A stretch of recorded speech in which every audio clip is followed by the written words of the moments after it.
0,3% e procurou a ajuda de amigos, 15,6%. Apenas 4,8% acionaram a Polícia Militar e 1,7% denunciaram via registro eletrônico. ONGs dão apoio a mulheres que não conseguem ir diretamente à delegacia denunciar. Jéssica Cruz mostra como é feito o trabalho de acolhimento das mulheres vítimas de violência. Confira na reportagem. Foi em 2019 que a advogada Valdilene teve a iniciativa de fundar o Instituto Ressurgir. A ideia era ter uma ONG que orientasse mulheres vítimas da violência doméstica, um trabalho que já era feito pela advogada desde cedo. Há muito tempo eu queria ter um meio de ajudar mulheres que sofriam em relacionamentos abusivos, com os namorados, com os maridos, em princípio nessa parte, né? Porque depois é que você alerta que dentro da família você também sofre, com irmãos, com pai, com mãe. E aí eu fui crescendo. A minha primeira graduação foi administração, depois eu me formei em direito e aí foi que a mente se abriu. Eu tenho que criar uma ONG, um instituto, alguma coisa que eu possa ajudar o máximo de mulheres possível. Porque eu, enquanto advogada sozinha, eu ajudava sempre ajudei. Antes de eu ser advogada, eu, pessoa comum, cidadã, que eu acho que todo mundo pode fazer sempre a diferença na vida de alguém. Eu sempre fiz esse trabalho de esclarecer, de informar, de encorajar mulheres, mas não tecnicamente. Quando foi em agosto de 2019, nós conseguimos criar a ata, nós fizemos a ata de criação do Instituto Ressurgir. O nome oficial do Instituto é Professora Lieta Oliveira Azevedo, que é a minha mãe, é a primeira mulher que eu vi sofrer violência doméstica e familiar. Na época em que a ONG foi fundada, Sergipe tinha em seus registros 12 feminicídios. A luta do Ressurgir é para impedir que haja violência e que ela chegue até a morte. De lá para cá, a causa da mulher se fortaleceu e encoraja vítimas no ciclo da violência. Quanto mais se fala nessa pauta, mais se esclarece. Quando a pessoa se informa do seu direito e das possibilidades, então a pessoa se encoraja. Porque você vê, no passado, mulher vítima de violência, a vida toda sempre teve. Mas você ia reclamar quem? Não, é seu marido, né? Viveu tem que, casou tem que viver. É o pai de seus filhos. Sempre foi isso que as mulheres ouviram. Ela não tem a percepção de que ela pode buscar ajuda antes, sem ser diretamente na delegacia. Porque nem sempre a delegacia é porta de entrada. Às vezes a mulher não tem um suporte psicológico, ela não está preparada psicologicamente para levar um processo, para levar um boletim de ocorrência, para levar, entendeu? Aqueles procedimentos judiciais.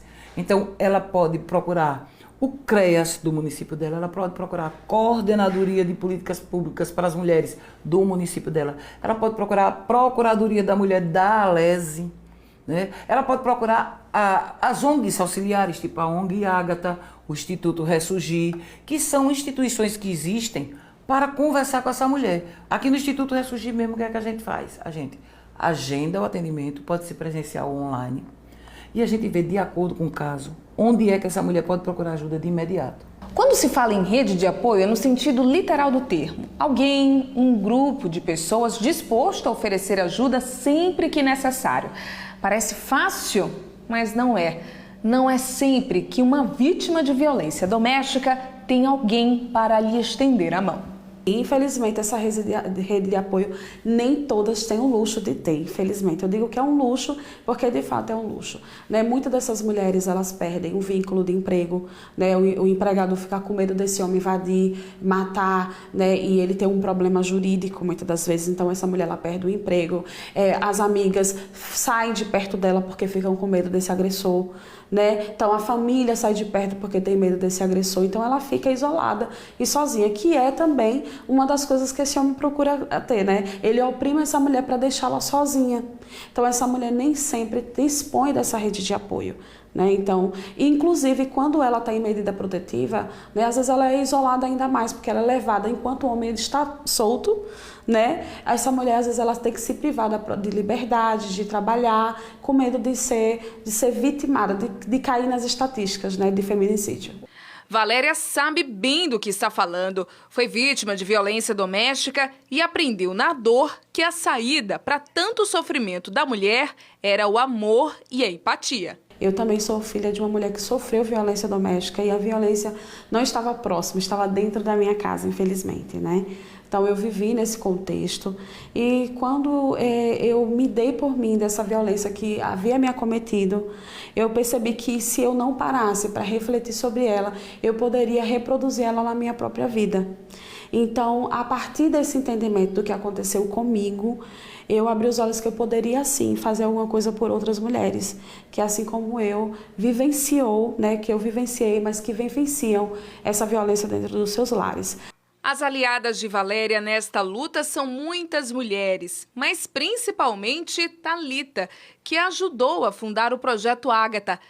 Eu vim do Rio há 8 anos atrás, na verdade há 10 anos atrás, e aí eu me deparei com essa realidade da mulher sergipana, da mulher nordestina, que até então eu desconhecia. E aí conversando com a Valéria sobre essa inconformidade, né, de como as coisas estavam naquele momento, de políticas públicas, de acolhimento a essas mulheres, foi então que a gente decidiu de parar de colocar a culpa em A, B ou C e olhar para a sociedade civil, para a gente que é a sociedade civil e ver, a gente tem o poder de mudança. Então o que a gente pode fazer para mudar essa realidade?